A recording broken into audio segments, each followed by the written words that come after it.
let's read some of the freakout from the left. So this is the justice correspondent at The Nation. He's also an MSNBC contributor, a frequent guest on MSNBC. His name is Elie Mystal.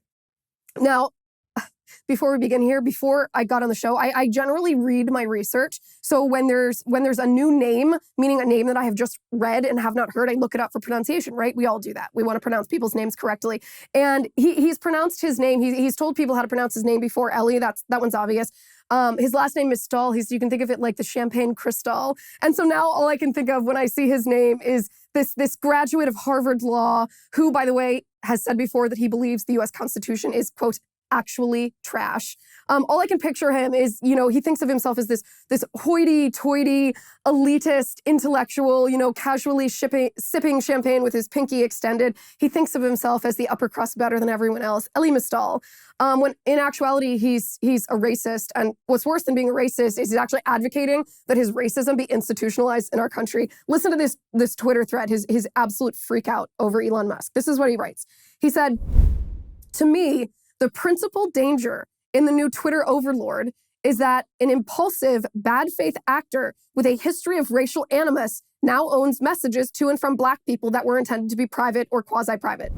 Okay, so that's the first tweet. Let's stop there for a second. A bad faith actor. We have no evidence. Like I said, Elon Musk is not a conservative, so I'm not here to give him the benefit of the doubt. I have no idea how he's going to behave. He does have conflict of interests with the Chinese Communist Party, for example. He is a donor to Democrat politicians, or at least he was in the past.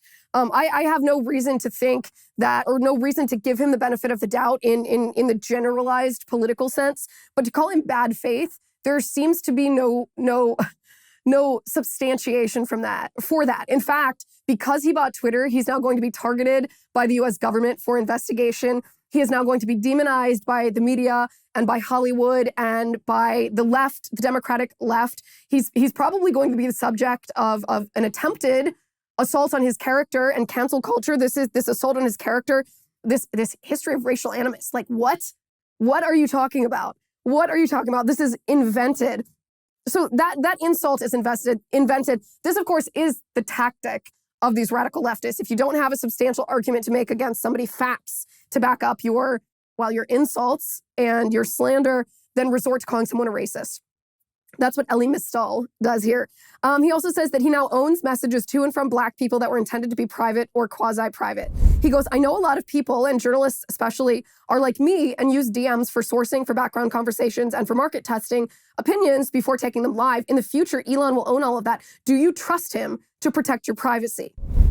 So this is a rhetorical fallacy, right? This is inventing, this is building a straw man where you exaggerate, or in this case, just wholly invent a problem or a crime in order to smear someone when there's absolutely no evidence that this crime ever has been committed or ever will be committed. So do you trust him to protect your privacy? Like, what do you think he's going to do with those DMs? He's not going to just go into your DMs and publish your DMs. People do that to his communications, not vice versa.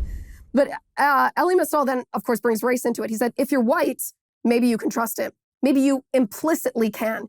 Maybe you are so secure in your whiteness and but the market would punish him expectations that you just assume that there's no way old Elon would sell you out when Roger Stone comes calling. I'd say you're wrong. But even if your whiteness protects you, it won't protect me or my sources. I have to assume that anything I DM or is DM'd to me could now be leaked or hacked or whoopsied to Stone or Breitbart or Newsmax or Mediaite or any right-wing actor or organization looking for it. Again, so what he's doing here is he's accusing Elon Musk of a serious breach of privacy. It would be extremely misguided and wrong. It would be morally wrong. It would be ethically wrong. It would violate the agreement between the Twitter user and the Twitter organization, which would arguably at least be a civil lawsuit. If Elon Musk were to hack people's individual DMs. This has never happened. He is living in this false state of paranoia and trying to make this a racial issue. Why is he trying to make it a racial issue? Because this is what the Marxist left does now. They understand that in order to tear down institutions that threaten them, whether this be governmental institutions like the Senate or the Electoral College or our monetary system or our criminal justice system, whether this is cultural institutions like the family and gender and the public school system, which I suppose crosses the line of a civil institution and a government institution, a cultural institution and a government institution, or whether it's actual private companies who are engaging or allowing their users now to engage in free speech. In order to take down these institutions, you have to pit one group of people against the other. Now, the original Marxist theory was you pit the workers against the ruling class, but that didn't work. Karl Marx's theory did not come to fruition. So what the Marxists have done is they've now decided to use race and gender as this second vanguard. Can we pit women against men? Can we pit gender spectrum against gender binary? Can we pit Black people against white people? Can we pit the idea of racial identity being a reflection of your character, which is fundamentally false, versus this false idea that the United States is so institutionally racist that they're corrupt to their core and therefore should be delegitimized and ultimately illegitimate?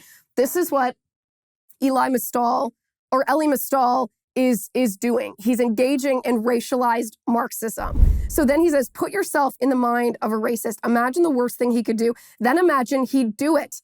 Because the Black experience in America is simply that. The worst thing white folks can think of to do, they do, at least to some of us. And this, my friends, is just absolute racism. He is lumping together every person with white skin and accusing them of the worst type of crime, a hate crime based on racism, based on the color of someone else's skin. And he is saying that every white person has done or will do that type of crime to every person who has Black skin based on their race.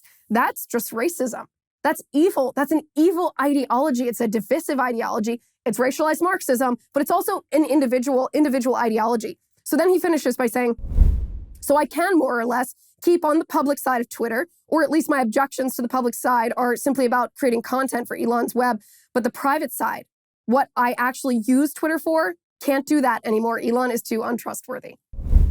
So my response to this is, okay, if you don't want to be on Twitter, don't be on Twitter. I mean, that's your call. You've never been the victim of this invented crime that you're committing. But what you're doing is you're trying to paint yourself as the victim when you are not a victim. You are allowed to engage in free speech. Nobody is retaliating against you using any kind of institution or any kind of legal arm. No one's retaliating against you for exercising your right to free speech, even as you accuse the owner of the platform that you're utilizing to spew this racism. That same person is not retaliating against you.